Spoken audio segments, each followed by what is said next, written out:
Hello again and welcome back to our lecture series for BA 310, Ethics in the Workplace. In this video we're going to go over Chapter 3, and Chapter 3 is really about justice, and basically what justice is what is fair. And I think intuitively we all think, well, we know what is fair, and we have probably used the term, well, that's not fair. Or definitely our kids have used that, if you have kids, that something isn't fair in life. And I think that we all think that people will agree with us when we say something like that isn't fair. And what we're going to find out in this chapter is that perhaps that really isn't the case, and that people have very different ideas on what is fair or what is not fair.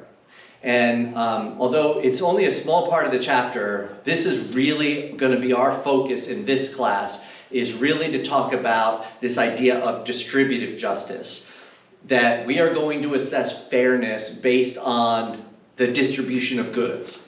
So we're going to go over the 5 different ways to distribute goods, and those are to each according to need, to each according to social contribution, to each according to merit, to each according to effort, and to each an equal share.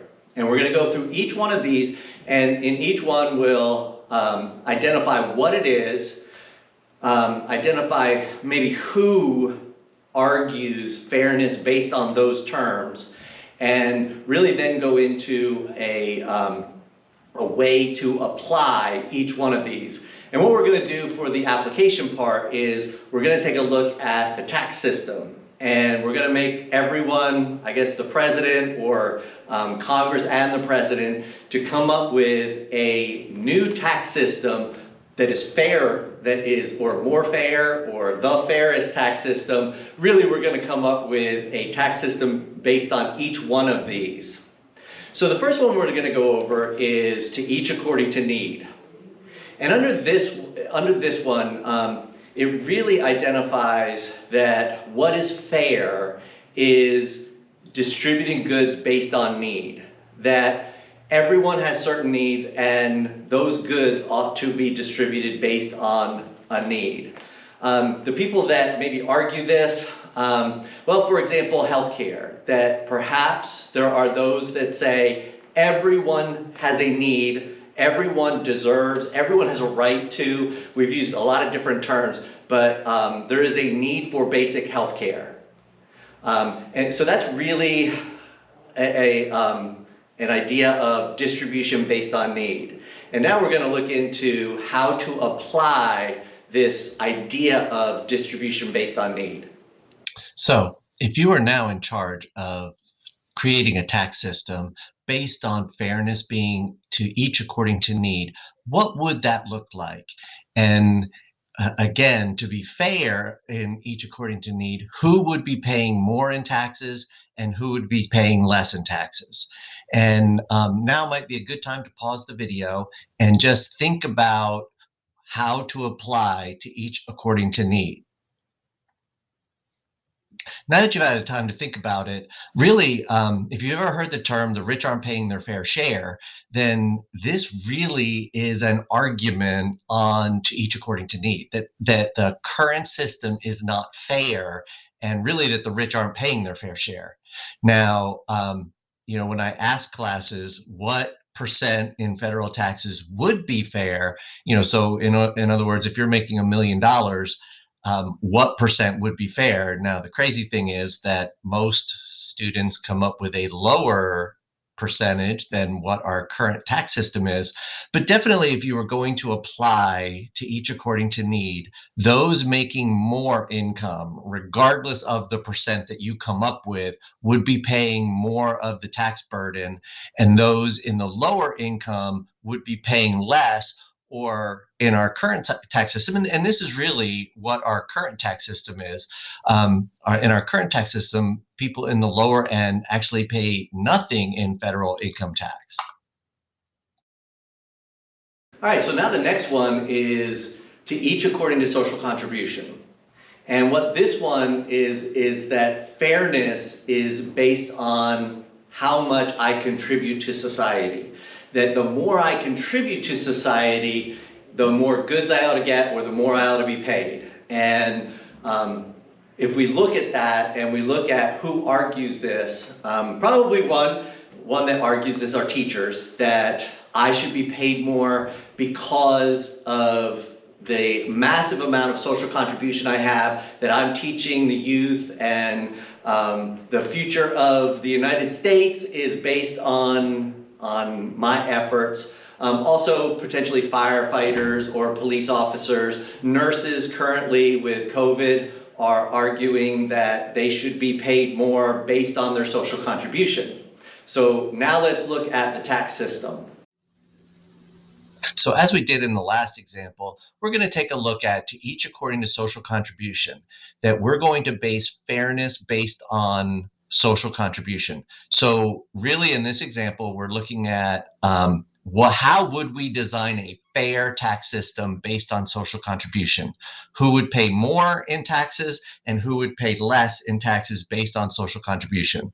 So as we did in the last example, feel free to pause the video and think about who would pay more and who would pay less based on fairness of social contribution. All right, so now that we've had a little bit of time to think about it, when we look at social contribution, those with the highest social contribution would pay less in taxes, and those that are deemed to have lower social contribution would pay the most in taxes.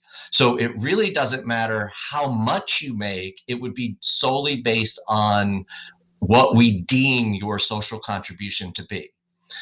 So the professions with high social contribution, like police, firefighters, trash collectors, nurses, would pay very little in taxes, while those that are deemed to have lower social contribution, such as athletes, some businesses, because some businesses and some business people might be deemed to have very high social contribution. And just as an example, there are some professions that have many people have high social contribution while others have low social contribution. And I use doctors as an example of this, that perhaps the cosmetic surgeons that focus on cleft palates on infants, they might be deemed to have high social contribution, while the same profession that looks at Botox for movie stars, we might deem to have lower social contribution. So really, this is just an example of taxes based on social contribution. All right, so the next one we're going to look at is fairness based on merit, to each according to merit. And in this one, it's really about those who perform at a higher level ought to be compensated or given more based on their achievements. And certainly those that argue this, athletes are definitely one that those who achieve more should be paid more. So let's take a look at this one as far as the tax system goes. So now we're going to take a look at designing the same tax system based on fairness being to each according to merit. And you are tasked once again to come up with the fair tax system and base fairness based on to each according to merit. So in this system, it really comes down to who would be paying more in taxes and who would be paying the least in taxes. So as we've done in the past, pause the video and think about how you would design that tax system. All right, so now that you've had a chance to think about how you would do it, this is a quite odd one because it's almost opposite of the tax system that we currently have. But in this, we would tax the most those making the least, or those with the least amount of merit would have to pay the higher tax burden, while the opposite is true. Those making the most, or those with the most merit, would be paying the least in taxes. So I know this kind of is an odd one, and many people might think that this is completely unfair. And I think if we had to come up with an argument for this, Perhaps it is that those that are making the least pay a higher percentage in federal tax because they get the most benefit from the federal government's taxes, or the system that we have, that they're getting the most, while those that make the most pay the least because they need government assistance the least. All right, and the next one we're going to look at is to each according to effort. And effort really comes down to those should be given more based on how much either time or effort they put into something.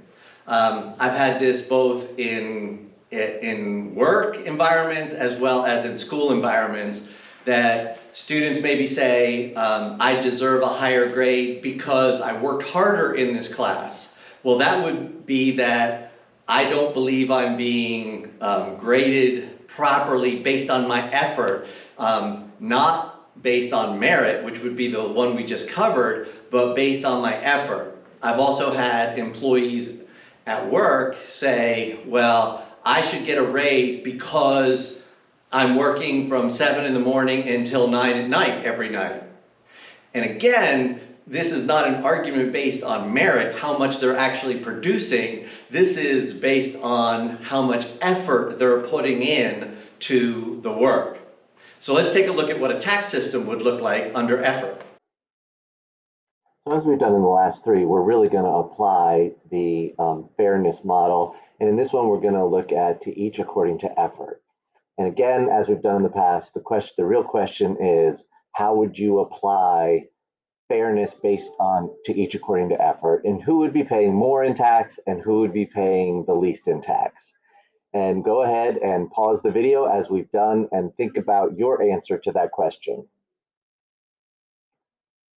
All right, now that you've had a chance to think about how you would do it, really, if we were going to base fairness in taxes based on effort, we would look at those putting forth the least amount of effort. And again, it doesn't matter how much you make, because there are people both in college, in studying, as well as in the workforce, that put forth very little effort, yet as a student are still able to get A's, or in the workforce are still able to be wildly successful, putting forth little effort. But we would tax those that put forth the least amount of effort the most, while those that are not performing the best, but putting forth the most effort. And again, you can put forth a lot of effort, for example, and still get C's in college, or you could put forth the most effort and get A's. So it's not based on merit, which was the last one, but it's how much effort you put in. So the final one we're going to take a look at is to each an equal share. And what this is that everyone deserves an equal piece of the pie, and that any other distribution would be unfair. So the people that really argue this, for example, perhaps in a workplace, that everyone deserves a 3% increase, that we're basing it based on to each an equal share, not based on merit, not based on need, not based on effort, but everyone deserves the exact same. So let's take a look at what that would look like in a tax system. All right, so our final application of the distributive justice model is based on to each an equal share. And as we've done in the last four, take a look at how you would distribute the tax burden on people fairly based on to each an equal share. And as we've done in the past, pause the video and think about how you would do it, and then we'll take a look at it all together. All right, so now that you have had a chance to think about it, really to each an equal share, and one of the interesting things about to each an equal share is there's actually a number of proposals out there to have a tax system like this. And I think one of the interesting things is that in many cases it's called the fair tax. So obviously some people think that this is the most fair way, but under this tax system, everyone would pay the same percentage. So if you make $100 and let's say the tax rate is 15%, you would pay $15, and if you made $1 million, you would pay the same 15%, and you would pay $150,000. All right, so now that we've kind of gone over distributive justice and talked about the five different ways to distribute and talked about different people that maybe argue each one of these, and each one of them is basing it based on some level of fairness, yet we're going to come out with a different solution under each one of them. So Rawls or Rawlsian ethics on justice, what Rawls said was that coming up with a just society is extremely difficult. And because going from one system to another, there are always going to be winners and losers. We talked about the tax system in the last examples, and really, I think our current tax system is based on need. Yet, going to any other tax system, there's going to be winners and losers. If we went to each an equal share and really discussed that everyone should have a 15% tax bracket across the board, well, there are going to be winners and losers. Those who pay above 15% currently are going to be the winners, and those that pay below 15% are going to be the losers. So what Rawls really said was that coming up with a true and just society, or in our example, a tax system, we would have to start from the original position, meaning we can't have a current system in place. Now, the interesting thing is, in the United States, we had this opportunity 250 years ago or so to come up with a truly just society. So Rawls said, we have to start with the original position. We have to start from scratch, and we can't have a system in place. And the other one, which is very interesting, is he said that we have to have a veil of ignorance. And what he meant by that is that we can't know where we end up in society. So as an example, we started this country, and it was mostly, well, it was all wealthy white men that started this society and came up with really what we're living in today. And what he was saying was really that people, that if you start from the original position and you know where you're going to end up, that people will act, from chapter 2, in an egoist manner, that they will do what is best for them. So really what he said was that we have to have this veil of ignorance. We can't know where we're going to end up in that society. So I'll ask a question. Do you think that if you had a 20% chance of being African American, would a fair society be one in which you have a 20% chance of being enslaved? Would you think that a fair society is one that, again, assuming that the population is about 50-50 as far as males and females, would you create a society whereby 50% of the people in that society, and you had a 50% chance of being one of them, wouldn't get to vote? And my guess is the answer to both of those is no. So really what Rawls was saying was that it's impossible to come up with a truly just society because you have to start from the original position and you have to have this veil of ignorance. With that, he theorized that, and it's called this Maximin rule, that if you were to do that, if you did start from the original position and you had a veil of ignorance, that you would select a society whereby the worst that could happen to you would be minimized. And therefore, he theorized that that would be the fairest society. So if a society had no rich and 95% middle class and only 5% poor, that would be better than any other society where the poor percentage was higher. All right, so moving on. Now that we've talked about distributive justice and Rawls' theory of just societies, we're going to talk about the last item for this lecture series on chapter 3 is going to be on libertarianism. And libertarianism is what is fair and what is just is that it really places a prime value on freedom and liberty. And that anything that detracts or takes away from each one of our individual freedoms or liberty is unjust.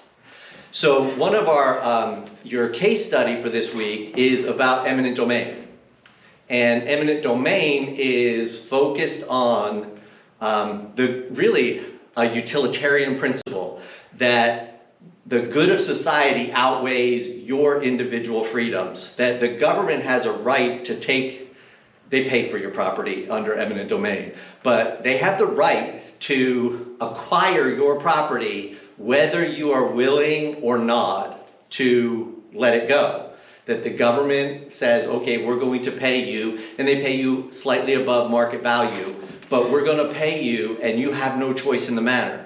Well, a libertarian believes that that is unjust, that no government, no person, nobody has the right to take something that is mine away from me. And the mine includes my money as well.